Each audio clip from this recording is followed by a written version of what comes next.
The rain came down hard, drumming against the rusted roof of the old house.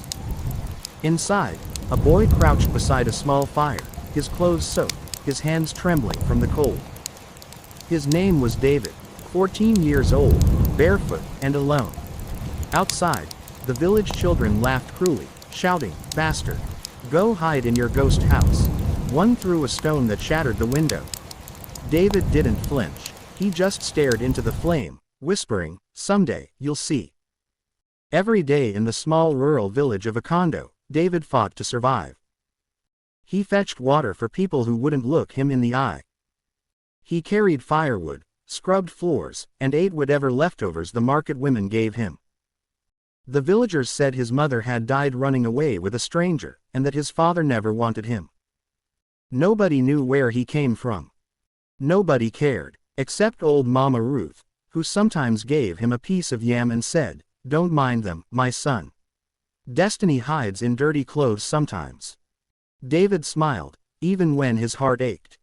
Every night, he stared at a faded photo under his pillow, a woman and a man smiling beside a small boy. He didn't remember them clearly, but deep down, he felt that one day, they'd come back for him. One afternoon, as the market buzzed with noise and laughter, a black SUV stopped by the roadside. The villagers paused. Out stepped a woman in her 40s, elegant yet kind-eyed. Her name was Mrs. Williams, a wealthy businesswoman known for her charity work. She was visiting to donate food to the poor. David watched her from afar, intrigued. She reminded him of someone, maybe the woman in his photo, though he couldn't tell why. Mrs. Williams smiled as she handed out rice and oil to the women. When she struggled to carry a heavy basket to her car, David ran forward. "Ma, let me help you," he said. She looked at him, surprised by his politeness, and nodded. "Thank you, young man." He lifted the basket with ease and walked beside her. "What's your name?" she asked. "David," he said softly. "You live around here?" He nodded. "In the old house near the stream." She frowned slightly. "Alone?" He smiled faintly. "Yes, Ma, been that way for years." Just as they reached her car, a loud motorcycle engine roared from behind. The rider lost control, skidding across the wet ground. Mrs. Williams screamed. David turned, then shoved her out of the way. The bike slammed into him. His body hit the ground hard. Blood mixed with the rain. Villagers rushed over, shouting. Mrs. Williams knelt beside him, trembling. "Oh God, somebody help, please." They carried him into her car. "Take him to St. Patrick's Hospital in the city," she shouted to her driver. As the car sped through the muddy roads, David drifted in and out of consciousness. Mrs. Williams held his hand, whispering, "Stay with me, boy. Please, stay." At the hospital, the doctor said he needed blood urgently. Mrs. Williams didn't hesitate. "Use mine," she said. Minutes passed. Then the nurse returned, confused. "Ma'am, this is strange. Your blood is a perfect match. Even the antigens, identical." Mrs. Williams blinked. "What do you mean identical?" The nurse hesitated. "It's rare, Ma, like matching family blood." Mrs. Williams's heart pounded. She went to his ward. David lay unconscious, an oxygen mask over his face. She brushed the hair from his forehead, then froze. There, just below his ear, was a small crescent-shaped birthmark. Her eyes widened. The world seemed to stop. She whispered, "No, it can't be." Tears filled her eyes. 11 years ago, her 4-year-old son had gone missing after a car crash on a stormy night. The rescue team never found his body.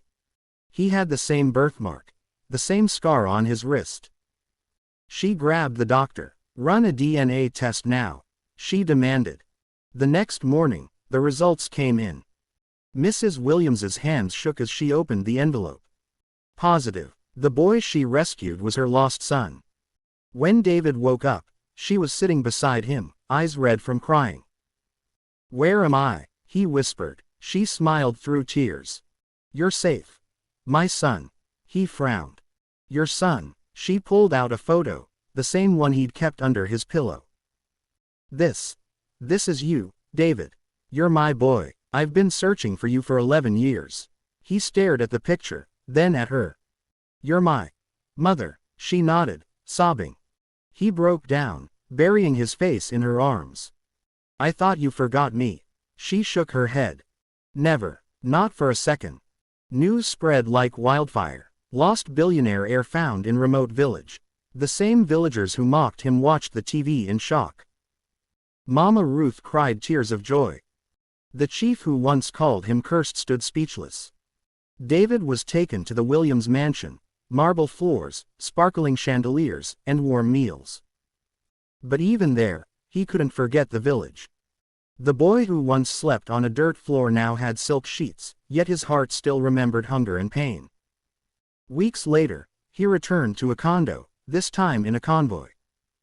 Villagers gathered as he stepped out, dressed in fine clothes but the same humble smile. They bowed, murmuring apologies. David raised his hand. I hold no grudges. You all taught me what strength means. But I came back for something more. He pointed to the old stream. I'm building a school here. So no child in this village will ever be called what you called me. The crowd fell silent. Tears rolled down Mama Ruth's cheeks. You are truly your mother's son, she said. David hugged her tightly. Thank you for feeding me when no one else would. Reporters took photos. Children smiled. For once, the village felt lighter. That night, standing on the balcony of his mother's mansion, David looked out at the city lights. Funny, he said softly, how everything changes in a day.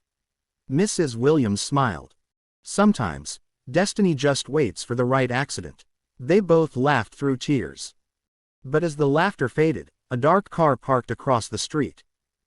Inside, a man in sunglasses watched them quietly, whispering into his phone, "We found the boy. The boss won't be happy he's back." The camera lingered on the car's headlights as they disappeared into the night. A voiceover cut in softly. They called him a bastard because they couldn't see who he really was. But destiny doesn't ask for permission. It finds you. The screen dimmed. Would you forgive the people who once mocked you? The narrator asked. Comment your answer below, and don't forget to subscribe for the next chapter, because David's story has only just begun.